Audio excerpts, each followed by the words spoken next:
really impressed. You're like a forward-thinking band with, you know. Thank you. And I mean, the thing, well, I don't know if I explained, but the premise of this channel I'm about to put out is about music entrepreneurship and how artists are reinventing themselves. So, and how they're promoting their music, and you're definitely doing that. So whatever you did before the... Man, we're trying to, and I actually really, really appreciate you reaching out and considering us one of the flagmen of this whole movement, because I personally feel often that we do so much that people don't even have time to keep up with us. Yeah. You know, like, and like I talk to people and I'm like, well, have you seen our latest video? And they're like, no, not yet. I'm like, how is this possible? I've been posting it all over the place. I've been running ads, and how come there's people who are potentially interested in hearing our music, who are my potential, you know, supporters and like not just followers but fans, and they don't even know that we released something, and that just blows my mind. I'm still trying to figure out how to like make the most of it, so it's really cool to support this initiative of yours, and of course share some of our experience. Okay, I guess before I get any further, anybody's wondering why, who's this this girl I'm talking to? This is Nika Comet from Chase the Comet. I forgot to mention that part. We're not just random people talking, so. But, no, it's cool that we kind of meet each other, right? And we're trying to make it as casual as possible. And though, as I understood, we're in the same city, right? Yes, I'm in Los Angeles. Okay, so that's where I am right now. What area are you in? I'm in the West Side, so. Okay. I am in historic South Central, if you know where that is. That's close to USC. A little bit to the south from downtown. Okay. But you know, it's funny that we're making it work like from home, and at the same time we're in the same city, so it's kind of like a casual talk conversation, right? Yeah, definitely. Okay. Now, I wanted to kind of get into the whole history of Chase the Comet. So now, you're originally from Russia, is that right? Yes, that is correct. And then you moved here according to your bio, you moved here in 2016. So how far prior to moving to the States did you have this band going? We actually just celebrated our 15th anniversary. Oh, okay.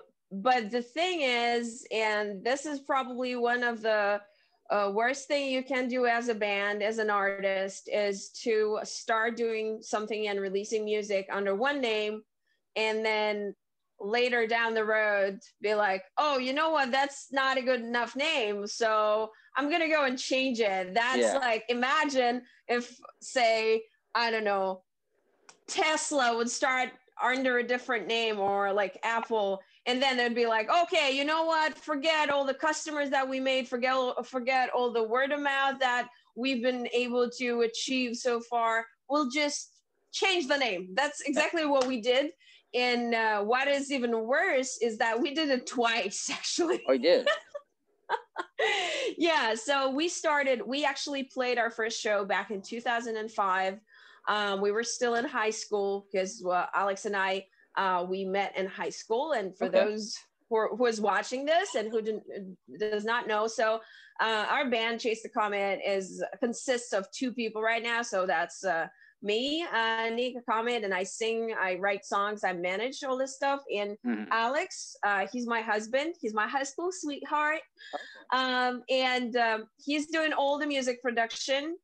Of course, he's also helping me with like managing social media management and everything. So we are a two-man band, and everything we do just two of us. Of course, we got some friends who help us like with video, like merch design, but mostly like everything that you see online, posting, creating content, it's just two people. And we're honestly very proud of this. But initially it was more people in the band. We were like a classic band, like even more than classic because we also played ska in the beginning. Oh, okay. So, yeah, so it means we had the brass instruments in the band. We had sax, we had pipe, right? That's what you call it. Yeah, and then later we changed our band name. We were called The Sun, then we were called My Rock Band, and that was the name that we brought here in 2016. Okay. But yeah, but obviously it didn't really work well, and a lot of people were confused. And while back in Russia it seemed like a very cool name, My Rock Band, here people would be like, well, it's confusing. Yeah. And you don't want your band name to be confusing. So yeah, we started thinking, and that's how in 2017 we came up with this fantastic band name, Chase the Comet. Yeah. Which we're super happy with, and like everybody hears it, they're like, oh, that's such a cool band name. So I think third time's the charm for us. Yeah. But you know, if anybody wants to you know, to be successful in pretty much any damn business, don't change your band name. Think twice, think 3 times, think 4 times before you adopt a name. And then when you find something that you like, make sure you check there's no names like this, because we were doing it, and you can't even imagine how annoying it is when you come up with something really cool and you'd be like, oh my god, that's awesome, and then you type it in on Google, and then there's some like old band from New York that like dissolved in 2001. Yeah. And you're like, man, what the fuck, you know? Yeah. Yep. Yeah, I get it. Or you can always take the other band names and do what everyone else does. Just decide to start a side band, and then anything that doesn't fit Chase the Comet, you can always put out more music, since, you know. And that's another thing that I understand why it's like, why do we have Snickers and Mars? And Alex loves this example. He always says that when you buy Snickers, you want to buy Snickers. You don't want to buy Twix in the wrap of a Snickers. And that's why people do that. But at the same time, we as Chase the Comet have been very versatile since the very, very beginning. It was really hard for us to understand what we're actually playing, because we would play like a metallish song, and then we would play something very poppy, and then we would play ska punk, and we would be all over the place. And a lot of people would tell us, but you guys have no concept, like literally, how are you going to market your stuff? And we've been just like this. Like nobody asked Freddie Mercury and Brian May how they were going to market their stuff. They were versatile. They had 4 fantastic songwriters in the band, and it worked for them. Yeah. I'm not saying we're Queen, but I feel like this is not something that we're doing to be trendy or to be doing what everybody else is doing. We're doing this because we've been doing it for the last 15 years. We've been writing different songs because we listen to different music. And I feel like nowadays, this is probably the easiest time to market versatile stuff, because everybody's listening to the music on shuffle anyway, you know? Yeah. Like we got fans who listen to Blackpink and then In This Moment. Like seriously. Yeah, that's true. I mean, so yeah, there's no contradiction in that. And we thought, okay, well, anyway, you know, since we have a guitar, and Alex is mainly a guitarist, he plays all other instruments too. He plays drums, he plays bass. He creates like everything that you hear in the arrangements, except for my voice, is what Alex records himself mostly, or he programs it on his laptop. So, and I write lyrics, you know, I write melodies, he arranges that. So even if it's different genres, it's, you know, still the same people. Yeah. Okay. And okay, I guess we can backtrack a little bit, but I was reading in your bio when you were back in Russia. Other than the band, you two were also doing session work. Is that right? Or you're writing music for Yes. people and playing? Yeah, we were doing we had like a cover band, and we were also recording a lot of stuff. Alex was playing in a band that was opening up for big artists like Metallica and Linkin Park. Okay. And he went on tour with 3 Days Grace and Seether, with that band where he worked. Okay. So yeah, I mean, we were successful there, but unfortunately it was not with our own music. Yeah. So it was mostly our skills were high on the market, and I was doing backing vocals for one of the most popular Russian rock bands, and I still do English translations for them, and I mean they're friends and everything, but it was not with our own music. With our own music, we would perform at festivals, but it would be always like the side stage, the small stage. Yeah, and we were definitely not happy with that. And since we started, like I started writing songs in English in 2008. I think that was the first thing I did. I translated Alex's song because he's our main Russian songwriter. And at some point, we just totally stopped playing Russian songs. We started playing English songs. And it's just really hard because not a lot of people in Russia, you know, have such a good level of English to understand what we're singing about, you know, and it just doesn't make any sense. And there's countries like Denmark where it's easy, you know, because people watch movies in English, like, and it's pretty widespread, you know, but not in Russia. Man, in Russia, people don't speak English. Maybe in Moscow, where the education level is high, you'll find people, especially, you know, like since Russia is becoming more and more international, like with the soccer championship and everything, there's a lot of foreigners coming in. But out of Moscow, man, that's not a good idea. Yeah. So is market over? I don't know much about the Russian music market. I mean, there are bands that tour there, but maybe mostly the bigger bands from Europe and the US. Totally. So for you to in the music industry in Russia, it's almost like you have to be involved with the bigger artists, and if you're like a smaller artist, then it's like almost no chance of going anywhere. Is that what I'm hearing? Or yeah, so Russian music stage has been very different because well, during the USSR times, you know, it was all censored. Like you had to get an approval from like government to be playing your music. We didn't have labels, you know, making huge money, and it all pretty much started like I think after the 2000 in the 90s when we had our first MTV and all that, and you know, bands started copying American culture, and it was good time, you know, and labels started signing artists that have already had success, you know, but in general, the system just doesn't work this way in Russia. And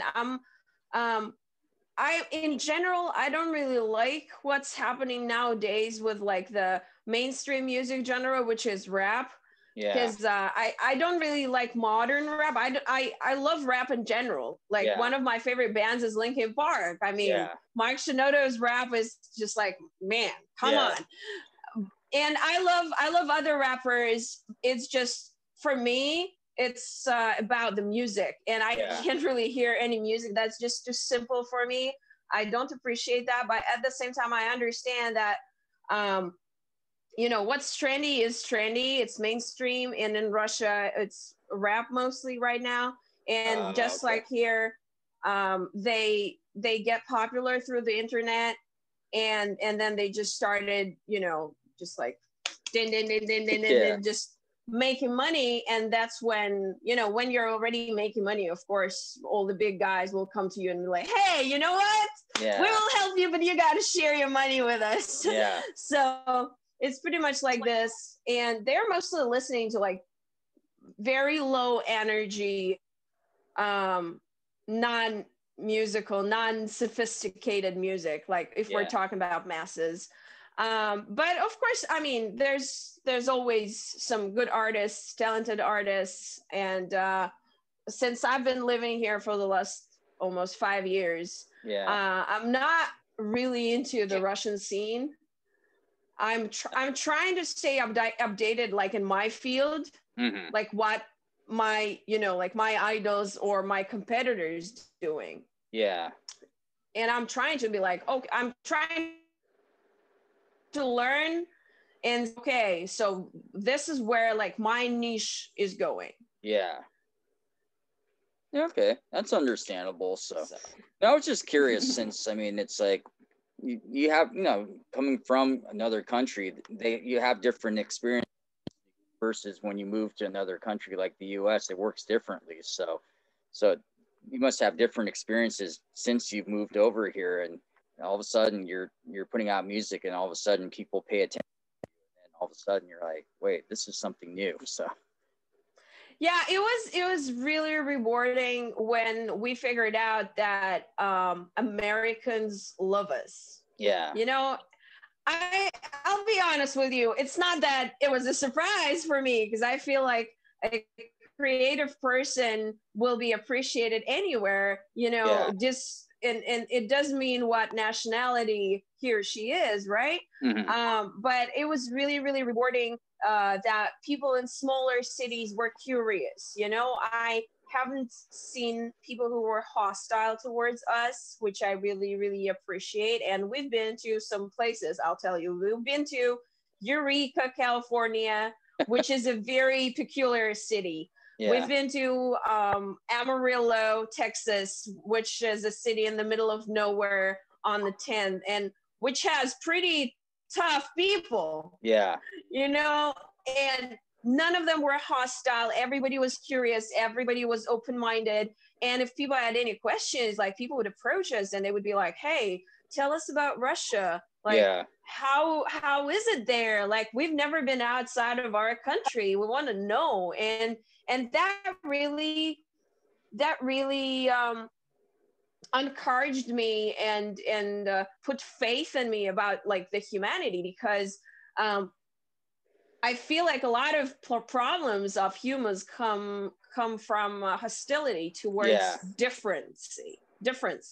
Okay. Yeah, you know what I mean? Yeah. So I really, really appreciate the attitude that we're getting, and I'm not even mentioning the fans that have been supporting us, like especially this year. Our fans took part in our we did a crowdfunding campaign on our website, because we didn't want anybody to like get a percentage of what our fans are giving us, and we gathered a significant amount of money in 2 weeks, and we filmed 2 videos, and of course we've been very, very grateful, and most of the support comes from the United States, obviously.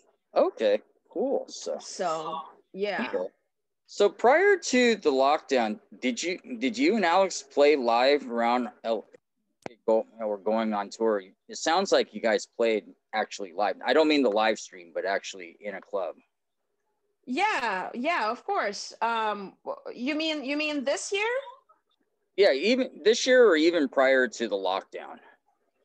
Oh yeah, well, so we had a show last week, and I won't say there were a few people who like judged us for that. There was actually one person who I don't even know, and who messaged me on Facebook that it's because of like stupid people like you were still in lockdown. And well, for that, I mean, I've been honest. I had 2 options. I could have just, like stay low, not post any pictures, and try not to like make anybody angry, because I know there's people who go to extremes. I'm not one of the people who goes to extremes. Like, I'm not going around shouting at everybody, why aren't you wearing your mask, like in the street? Yeah. You know, but at the same time, like, I'm not one of those people who says, hey, there's no COVID. Both my parents back in Russia had COVID. Oh. Fortunately, they're fine. They're all right. Yes, Alex's grandma had very bad case of COVID. She had been in the hospital for 2 weeks. So I mean, this shit is them happening. Yeah. Yeah, and so with this show that we played last week, it was the last show of 2020, obviously, and it was our first show since February.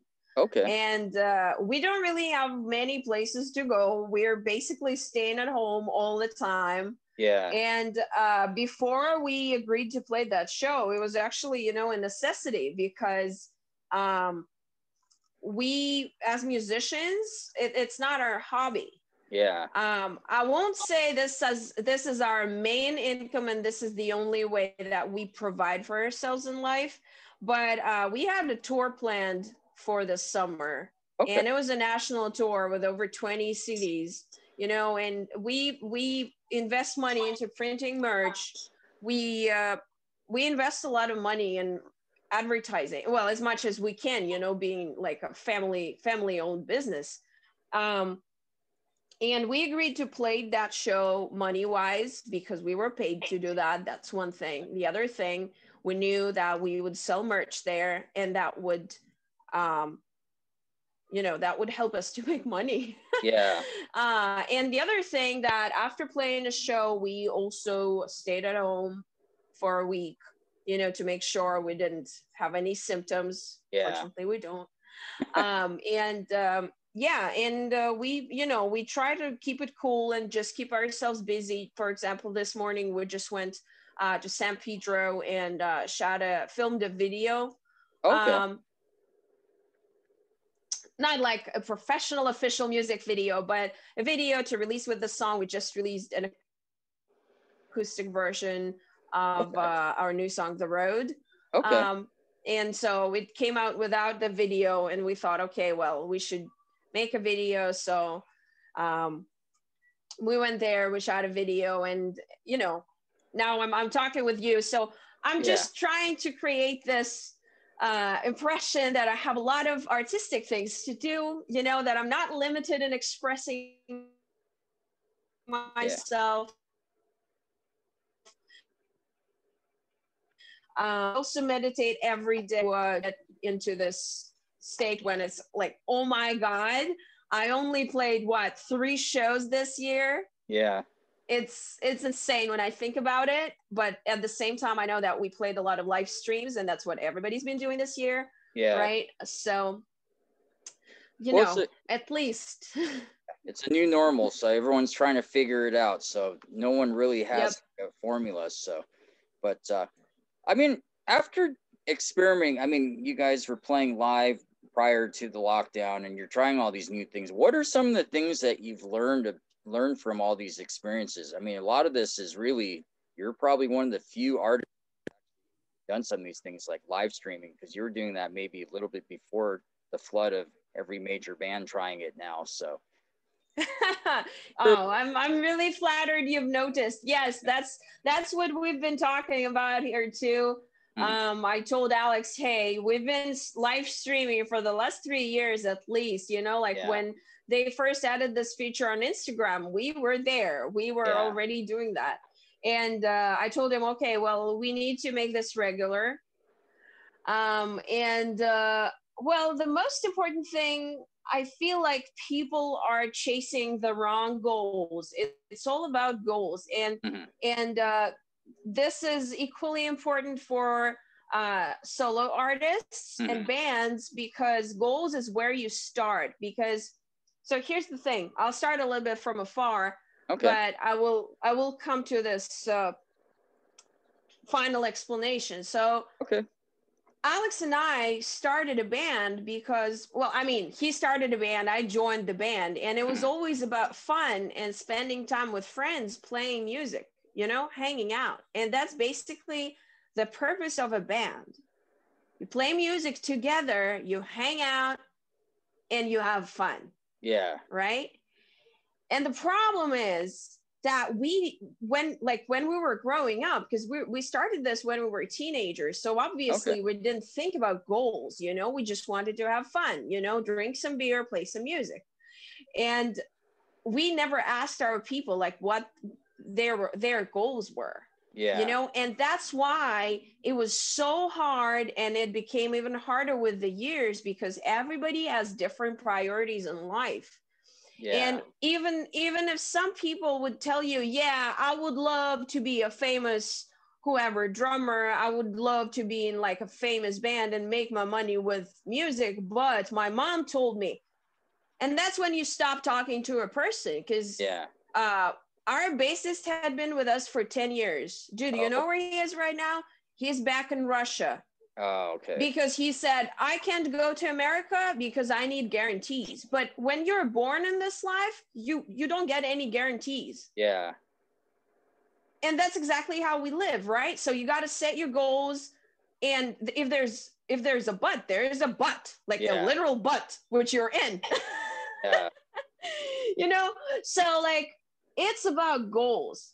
And if your goal is to have 100,000 Spotify plays and that goal will make you happy, dude, go ahead. Yeah. Go ahead, pay to those playlisters, have it added to a good playlist. It will gain that 100,000 views that plays, mm-hmm. and then it will get removed. Bumps. Yeah. They are not your fans. They are fans of that playlist. Yeah. Same thing with YouTube views. You can go and buy those views. Yeah. That doesn't define you as an artist, and that doesn't define your financial success as an artist. Yeah. So if you set a goal, because we saw many people who would tell us, oh, you guys don't have enough views. Like, oh, are you so underrated? I can go and buy those views, but I know the consequences of this. First of all, what it will make, it will push my video to other viewers from that same area or country, to more, you know, click farms. That's what they call them, right? Yeah. That's how you get cheap views, click farms. Same thing with likes on Facebook, likes on Instagram, followers on Instagram. Yeah. And I mean, if that's what you think defines a person, go ahead, be happy. Yeah. What I think defines a person is when you don't have to like work, when you don't have to fight with yourself every fucking day, when you wake up and like hate yourself for not making an effort and pursuing what you want to do. Yes, it's not going to be easy. Yes, nobody's going to give you a damn guarantee. Yes, you're going to be scared. Yeah. But at the same time, you're going to be grateful to yourself for not giving up, for doing that effort, you know, and like for fighting for what, for your dream, you know. Mm-hmm. I know it sounds cheesy, but that's basically what it is. Yeah. So it's about goals and where you want to move. So you can set up a few goals and then set up your priorities. Like, okay, well, first of all, I would love to make money with my music. And then you think, like, how can I make money with my music? Like, will my spot, like, can I invest enough money right now to bring in more Spotify listeners? If Spotify only pays you what, like 5 cents per like play or something, I'm not even sure. It's not the main source of income. Yeah. So, I mean, I would love to see my Spotify, you know, blowing up. I mean, like you saw those like Spotify Wrapped thing. Yeah. So everybody's super happy with that. You know what I'm happy about? I'm happy about the amount of people that want to buy from me. Yeah. That appreciate my time and what I do, and they want to support me. When I say, hey guys, we have these 2 fantastic songs, but we don't have money to mix them really cool with this American guy who charges $500 per song. Yeah. Can you help us out? And then our fans start sending us like Venmo, Cash App money, Yeah. you know? And that's when I think, okay, well, maybe I don't even have 1,000 followers on Spotify. But you know what's very important? Followers are Yeah. not fans. Yeah, that definitely. That's So it's better to have, you know, if it like a core of people who can support you and who appreciate your time, you know. And I right now I have a lot of little, you know, initiatives that I'm doing. Like for example, I have this Cover Wednesday thing okay. when I sing covers for people and they can request a song from me for $20. Okay. You know, and I have people who never bought anything from me, but they've been requesting songs every week. Yeah. And surprisingly, I've already more money on that than when I sell merch. And that's another thing. People would be like, oh, you know what? I would love to like support you, but your merch is too expensive. Yes, because I'm not Target. I printed Yeah. 36 hoodies and Yeah. each of them cost me $26. Yeah. And I'm not even mentioning how much I paid for the design, how much I paid for the website to sell it on, how much I paid for the shipping provider. Yeah. I'm not even breaking even, dude. And I Yeah. keep making this for the people who support me, and I want to give something back to them. You Yeah. know, like I'm a giving person, and I would have been doing it for free like for years, but you know, I'm not getting younger either. Yeah. And I look around and I'm like, man, I'm not even buying myself this thing, and I'm not even doing that. Like I keep saving money. Like I keep living as if I'm like 18 years old. I just moved out from my parents. No, I'm Yeah. an adult and I want to live a normal life too. And I want to like be paid for my time because my time is precious. Yeah. You know, and that's something that I want to change next year because I feel like as I said, I'm super grateful for the people who have supported us. But at the same time, there's a bunch of people who are sticking around, but who have never supported us and who take everything for granted. I'm streaming, I'm playing a show. They're like, yeah, I'll watch it for free. Do you go to watch, I don't know, Evanescence for free? Like you pay for your favorite artists to play for you, right? Yeah, Especially definitely. nowadays, since everybody pretty much knows that streaming only pays if you have like millions of streams. Yeah. Right? So like why do people support small independent businesses? Oh, you know what? This cosmetics is a small independent family business. Why do you support them? Why don't you support my small independent family business? You are literally getting my stuff for free because like my main product is music, you know? And that's what I started thinking about recently. And I'm like, you know what? I got to take something away from people so that they could understand that my time is valuable. Yeah. And I'm not going to, there's people who would be like, just text me on Instagram, like, hi. And I'm like, hey, I only check my inbox once a day. And please make sure it's something meaningful because like I get a lot of messages. Yeah. And it's not because I'm not humble. Like I literally answer to everybody. Yeah. You know, but I don't have time to chat. Yeah. And that's because like I have to do so many different things to, you know, to provide for us to be able to keep making music. Yeah. Yeah, no, it makes sense. I mean, that's a common problem. That's a good problem to have because that means that there's a lot of people reaching out. And so if everyone would ask, like, where can I buy your merch, then that would solve your problem. But right? I know. At least you understand me. yeah, no, and I get it. Like it's a common problem. And I think it's sometimes some people are slower to adapt than others. So you just got to be patient with them. As long as the other person in question, but okay, so and I noticed like this year, I know you had a record out last year, so this year has been predominantly you're putting out like songs at a time, is that right? Or yes, we figured out this is the best strategy. You know, information wise, because that's how the world works right now. Yeah. You know, if back in the day artists would allow themselves to like spend, you know, a month in the studio, then the label would prepare the whole promo campaign and everything, and then they would go on tour. Nowadays, you cannot afford to like be silent for a year. Yeah. And that's actually exactly what happened last year, because we've been recording an album, so we didn't play shows, we didn't go anywhere. I don't know if, since how long you've been with us, but also last year in January we had to say goodbye to two of our musicians, and that's Okay. exactly about priorities and goals. You know, it's like people had different priorities, and Alex and I, we just like, we were like, hey guys, you know what, like we can't sit and wait. Yeah.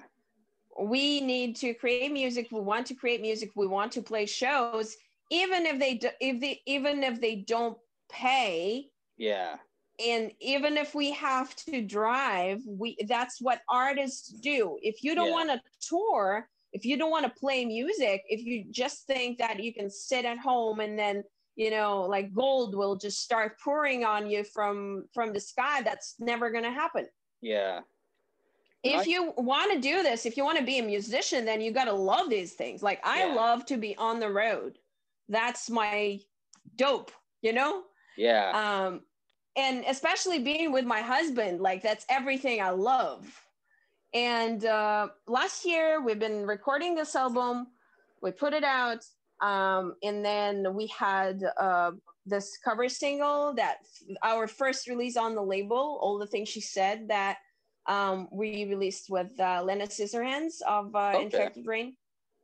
And that was our first label release this year in February. It came out on Napalm Records. Oh, okay. Yes, and the video has over 700,000 views on YouTube right now. So it was a blast for us, obviously. And since then, we just released a lot of cover songs, and original singles as well. Okay. To just keep people updated. Yeah. You know, because for example, The Road, we released it in like the metal version, full sound version, and in acoustic. That was our latest release. And it was written during quarantine, so of course we wanted people to hear it as soon as possible. Yeah, definitely. Yeah. So and the other thing is that and that's actually a good thing to know for all musicians. So when you release a song, you can pitch it to Spotify original playlists. Okay. But you can only pitch one song at a time. Yeah. So if you release an album, think about how many songs you're not pitching. Yeah. Yeah, it's true. And that's the strategy that everybody's adopting right now. Even if like bigger artists can afford to have a big promo campaign, for smaller artists, it is much smarter to have smaller budgets,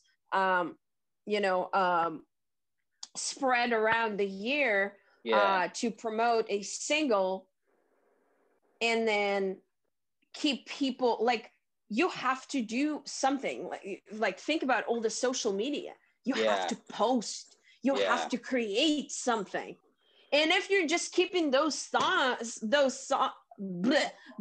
songs in your pocket, and they get old and irrelevant because things are so fast nowadays. Nobody's going to be, there will be people who will be interested, but you're just taking it from yourself. Yeah, you're kind of limiting. You can't just disappear forever, and be like, hey, you know what? A year later, I am releasing an album, and everybody's like, who the fuck are you, dude? Yeah, no, I get it. That's a common problem that a lot of artists have, and I have friends that are in bands, and that's source of all the bitching I hear about a good chunk of the day. So I get it. So. Yeah, but that's also justification, don't you think so? Yeah. It's like people, oh, you know what? I can't keep up with the rhythm of life. Man, how many hours a week do you make music? Yeah. What is it, like one night on Saturday when you get together with your friends in a garage and drink beer? Like, Yeah. is that what you call making music? That's not called making music. That's Yeah. called playing music as a hobby for fun. Yeah. Which is also awesome. Yeah. Right? But then, like, don't expect, like, for example, think about this. Let's say you decided to lose weight and you'd be like, you know what? I'm a bodybuilder. I'm like a fitness model. And then you do fitness for 1 hour a week. And people would be like, dude, like, there's a contradiction right there. You'd be like, no, I'm a fitness model. I just don't have enough time to do fitness. Yeah. And that sounds ridiculous. But people say the same thing about music. They'd be like, I just don't have time. You know, it's been so much stuff. Yes, life has been going on, dude, for everybody. Everybody has families, everybody has money problems, you know, more or less. So it's about goals and choices. Like, what choice are you making right now? Are you choosing to watch Netflix and drink beer and smoke your joint? Or are you choosing to spend 1 more hour to learn about social media strategies that you can put in place and promote your music? Yeah. Yeah, it's a good point. I think I've asked that question many times, and then that's when that always doesn't always go over the same way you put it. So, but no, of course, you know, of course, people want some people just to want to have blinders. Yeah. You know, and that's how they calm themselves down. The problem is time goes by. Time goes by. You know, and when you wake up and you're damn 60, and you're like, man, what did I spend my life on? Yeah. Like, what was I doing? And I'm actually like, I'm 30 years old. So I'm looking at myself back in the day, like when we started our band, dude, we first printed our merch when we came to the States. Yeah. Which was almost 5 years ago. So it means for 10 years, we didn't even have merch back in Russia. Wow. We were playing shows. We were practicing as hell. We were practicing like 4 times a week. Wow. But we didn't even have merch. And then I look at myself back then, and I understand I never had a goal to make money with music. Yeah. You know, I wanted to be a good musician. I wanted our band to be good. I wanted to play cool festivals. Yeah. And I can say, okay, well, that pretty much happened. I played at cool festivals. Yes, I didn't play the big stage, but I played those festivals. Our band was fantastic. I'm a good singer. So, like, all my goals are here. I can see them, you know? And then when we came here, we started like learning things, and we started learning the mentality of this country, which is so much different from the Russian mentality. Like, even the sales approach in Russia, you feel ashamed when you start selling stuff to people. Here, I feel that it is my right, you know, that I can sell stuff to people because I'm proud of this stuff. It's good. Yeah. You know, and I'll wear it myself. So, I mean, it's just it's such a different thing. But what I'm saying is, I look back and I think, why did I waste my time on? And I'm answering, I was having fun. Yeah. I was having fun. I was hanging out with the boys, and I was pretty much the only girl. Most of the time, I was the only girl. And I drank a lot, and I had fun. And that's why I'm not blaming myself. I'm like, okay, well, at least, you know, I had fun. That's why I have no regrets. But at the same time, I'm like, okay, well, I have to pull some conclusions. And now that I'm older, but I'm still not too old, you know, and I have energy, I gotta like put in corrections in my course. Right now, I'm like, okay, well, I want this, I want this, and I want this. How do I make this happen? Yeah, definitely. Okay. So, yeah, and well, as much as it is possible to do with 2 people, we try to do it. Of course, we procrastinate sometimes. We have PlayStation. Man, it's hard to say no. I don't know. Do you play any games? Not at the moment, but I'm working on it. Okay, yeah, Alex has already started talking about PS5. I'm like, nope, nope. If we want to release any music soon, you know, like no PS5. But anyway, I mean, we all have our guilty pleasures, Yeah. but it matters what we focus on, like where our thoughts are. Yeah. Well, the PS5 is kind of like it's a loaded subject because there are the people that play video games, and then there's some musicians that play video games and use that towards things like Twitch, which is actually my next question. Because there's a lot of musicians that are gamers and play music, and they somehow work. So there's that common link. You play video games, and then there's the subject like, so do you play in a band? Do you do music? And then somehow it opens up doors to something new. And then while you're playing your game, you're like, okay, maybe we can work on music. And then it's a good excuse to put down the control panel, just work on music. So then I don't know how often that happens, but yeah, there's too many. I mean, all the fields get connected. Yeah. And we're on Twitch too, where we have recently started it. As I said, we play PS4. Actually, we play together. We have some games that we play together. We have some games that Alex plays mostly, and we have some games that I play. But yeah, I mean, we're trying to manage all the platforms. And we actually released a music video. I don't know if you saw the music video for The Road, but it has this plot of gamers meeting each other in the game. Okay. You know, and then meeting each other in real life. It's like a sequel. Can I say that? Yeah. So it's a 2-piece video. The first part is The Road. The second is Noble Knight. So yeah, that's the continuation. So yeah. So we're into that thing. Okay, cool. You know, as I said, some guilty pleasures.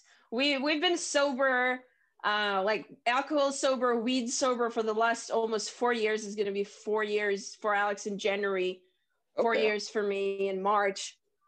So I guess PlayStation and some like sweet stuff is our only guilty pleasure. Yeah.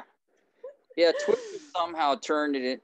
They changed from people playing video games to a bunch of rock and metal guys sitting there playing video games, and then you're like, oh, you play in a band, and then it turns into something completely different, and then they both their band, and then they're like, okay, now we can go back playing video games, and then somehow find a reason to play video games, and talk about weird things. So, but I don't know if this is something that you and Alex ever played around with. Have you ever, I don't know, like sets at things like NAMM, you know, like, or any the instrument trade shows? Have you? Are you one of those artists that frequent those kind of things, or South by Southwest or anything like that? Is that something you've? We applied a few times to South by Southwest. That's still a little bit hard to pronounce for me. We've been to the NAMM, but we get bored fast. Since we're not involved in the process, we get bored fast.